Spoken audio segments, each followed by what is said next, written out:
और ये साफ प्रमाण देते हैं कि हम सतलोक से हम चले आए। वो धर्मदास जी भी कहते हैं कि जब 50 संत उसके अनुयायी में प्रमाण दें और खुद ये कि हम धर्मदास को सतलोक ले गए और भाई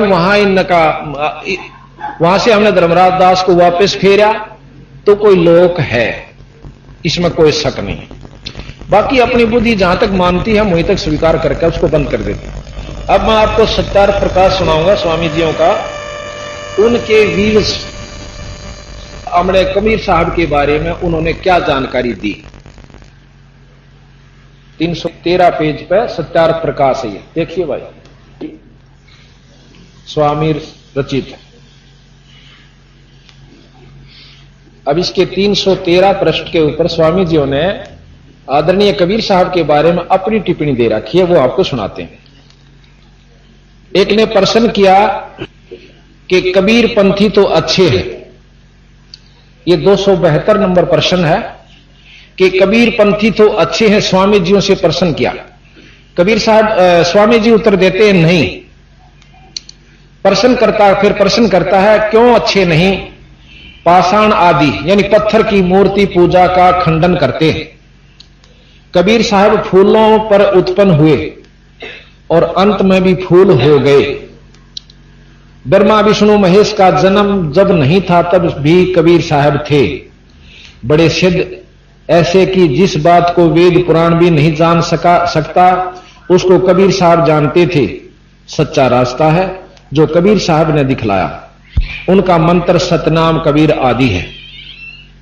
ये किसी ने प्रश्न किया स्वामी जी से।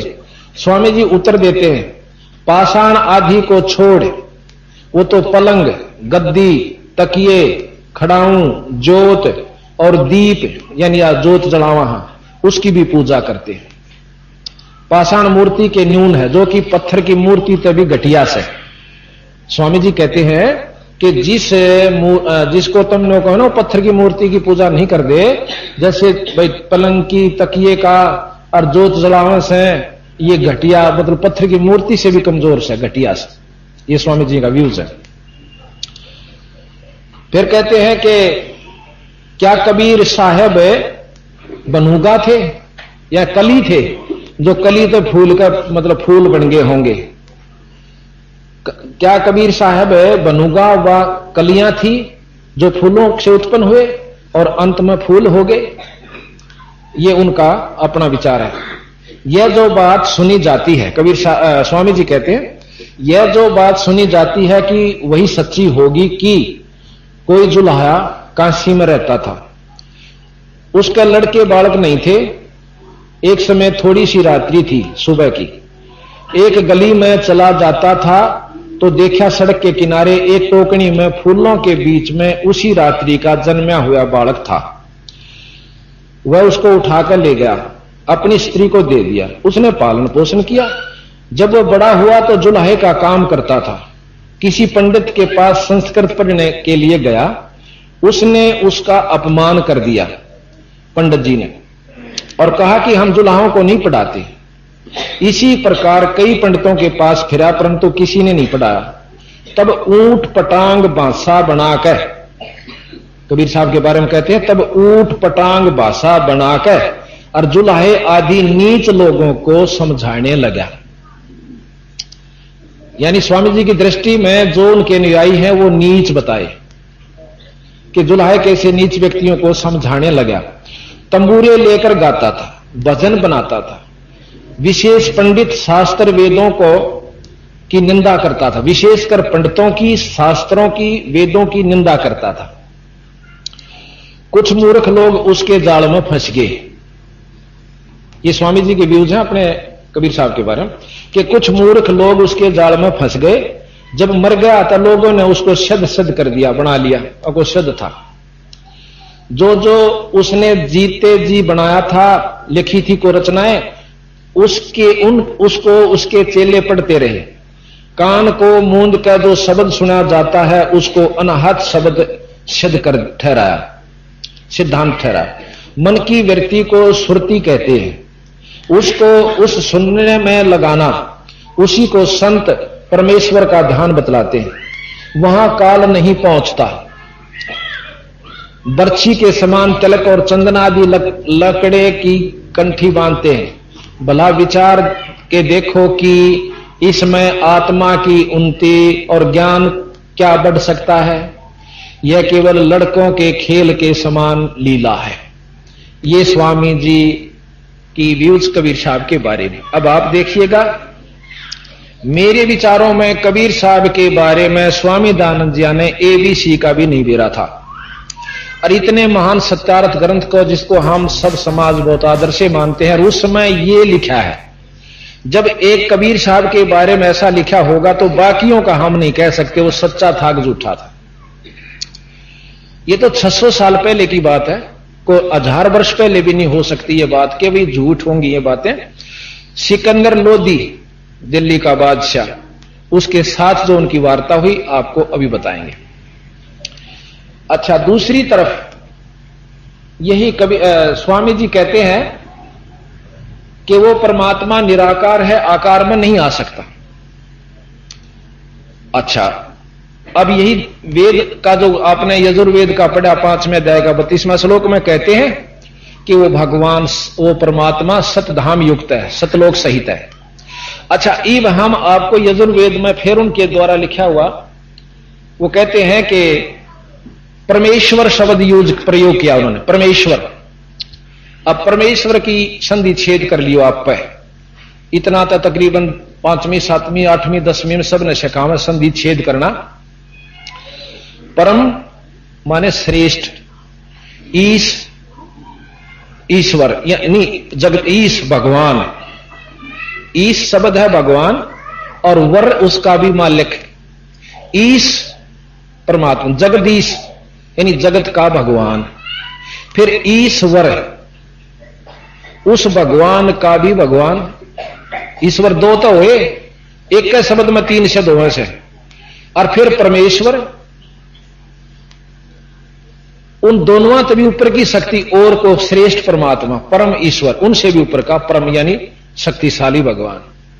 और फिर कहें ब्रह्म एक और परमात्मा एक, तो परमेश्वर शब्द की आवश्यकता मेरे हिसाब में तो नहीं चाहिए थी। जो एक बात को जानने वाले हैं, इसमें निंदा नहीं समझना, हो सकता हमारी बुद्धि ना काम करती हो, लेकिन यह परमेश्वर की संधि छेद यही होती है।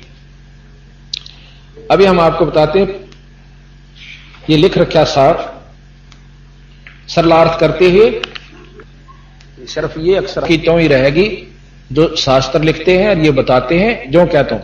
अब कबीर साहब ने क्या कहा, क्या दिया हमारे को, वो भी आप ध्यान से सुन लीजिए। अब हम आपको बताएंगे आगे। तो आपके बारे में सुना, अब थोड़ा सा शिव पुराण के बारे में आपको जानकारी देते हैं और वही फिर ग्रंथ साहब से मिलाएंगे कबीर गरीबदास जी की तरह। ये श्री महर्षि वेदव्यास द्वारा कृत श्री शिव महापुराण 11 खंड है इसमें।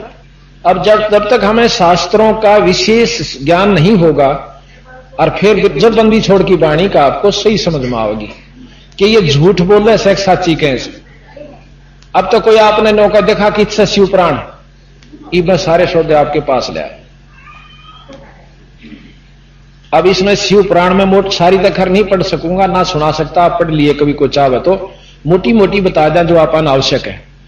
इसमें शिव जी की, विष्णु जी की उत्पत्ति शिव जी से, ऐसा लिखा है शिव पुराण में 121 पृष्ठ पे, 121 पृष्ठ पे। अब और शिव पुराण, विष्णु पुराण भी मेरे पास है, वो आपको दिखाएंगे उसमें क्या प्रमाण है।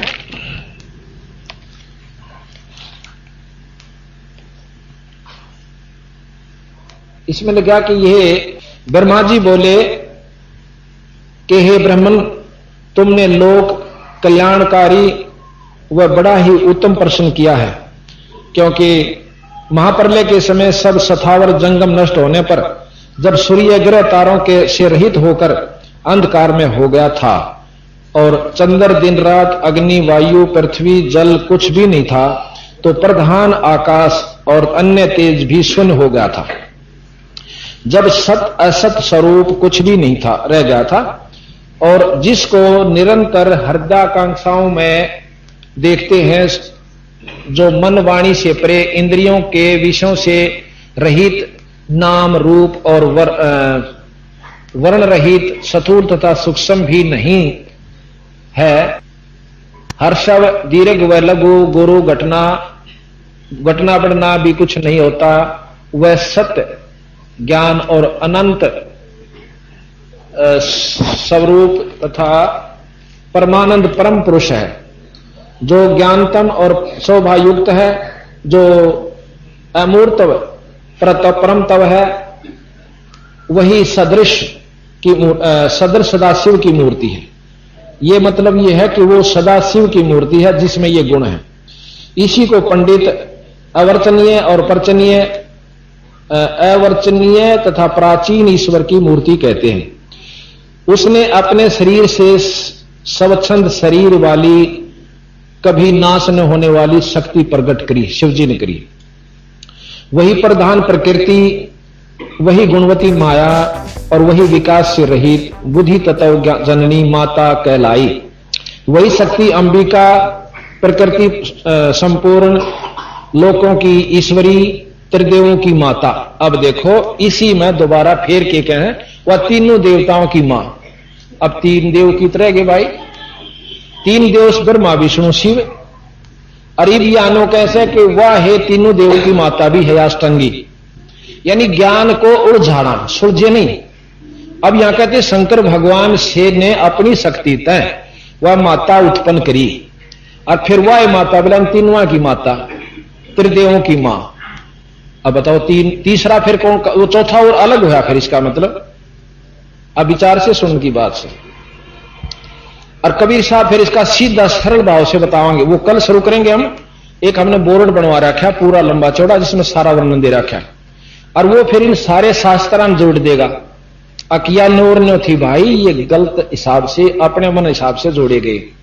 तो यहां लिखा है त्रिदेवों की माता नित्य और मूल कारण कही गई, जिसकी 8 भुजाएं हैं, और जो विचित्र मुख वाली सुप्रभा है।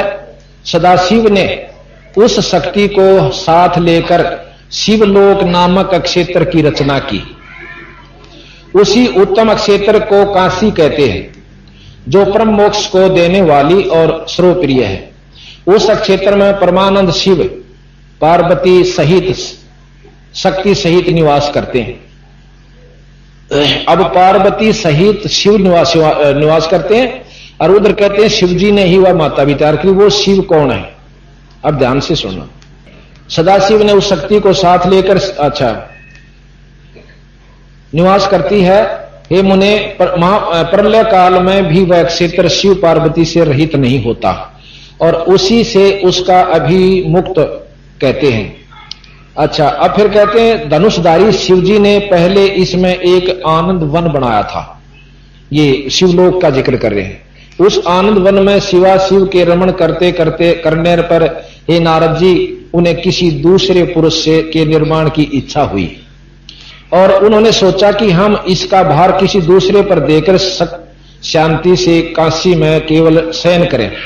इस प्रकार निश्चय करके उसके दक्षिण के 10वें अंश में सुधा रूप आसव का व्यापार किया, जिससे त्रिलोक में एक सुंदर पुरुष का आविर्भाव हुआ, जो शांत और सतोगुण से युक्त एवं गंभीरता में सागर के समान था।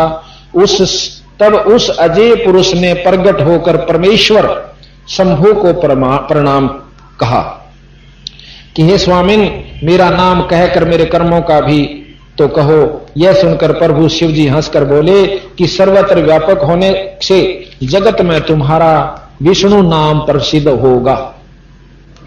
अब शंकर जियों से शिवजी भगवान ने विष्णु की उत्पत्ति दिखा दी। अब इसको घना पढ़ लो चाहे थोड़ा, इतना बतेरा हमने जिसके लिए हम पढ़ना चाहते थे। भक्तों को सुख करने वाले तुम्हारे और भी बहुत से नाम होंगे। तुम परम कार्य साधन के लिए दृढ़ता से तप करो। अब कहें विष्णु जी तप करके अरे साधना पाई। चलो, इसके बाद ब्रह्मा की उत्पत्ति विष्णु से। अब कहते हैं कि फिर ब्रह्मा की उत्पत्ति विष्णु जी के नाभि कमल तक हुई। ये भी प्रमाण, ये आपको फोटो भी दिखाया था। और शिव पुराण में क्या, विष्णु पुराण क्या कहता है वो कल भी दिखाया था। पर ईब जरूरी होगा दोबारा उसको दिखाना, क्योंकि प्रकरण वही चल रहा है। अब आप देखिएगा इस फोटो में विष्णु भगवान से उत्पत्ति दोनों देवता, विष्णु भगवान से उत्पत्ति है नाभि कमल से ब्रह्मा, और शंकर जी को खुद विष्णु भगवान अपनी शक्ति प्रदान कर रहे हैं जब छोटे से थे। साफ आगे होगी। ये ब्रह्मा जी, ये शंकर जी, और विष्णु जी यहां कमल के फूल पर बैठे हुए हैं। और इनकी नाभि से कमल की डंडी निकली, उसमें से कमल उत्पन्न हुआ, उसमें ब्रह्मा की उत्पत्ति बताते हैं। ये विष्णु पुराण अनुसार है। ये चित्र पढ़ लो चाहे ना पढ़ लो, चाहे वक्त सुना भी दूंगा। ये विष्णु पुराण के अनुसार है कि भगवान विष्णु से दोनों देवताओं की उत्पत्ति हुई। अब बताओ विष्णु पुराण ने सच्चा माना कि शिव पुराण ने मानेंगे, या ब्रह्मा से? फिर आप देखियो ब्रह्मा से सारी उत्पत्ति। ये ब्रह्म कुमारी आप जाकर देखिएगा, ये फिर आश्रम अपने में वो कहते हैं कि श्री ब्रह्मा जी जो है एक जगत में पहले पुरुष आए, उसको भगवान की संज्ञा में लेते हैं और उनसे सारी उत्पत्ति हुई।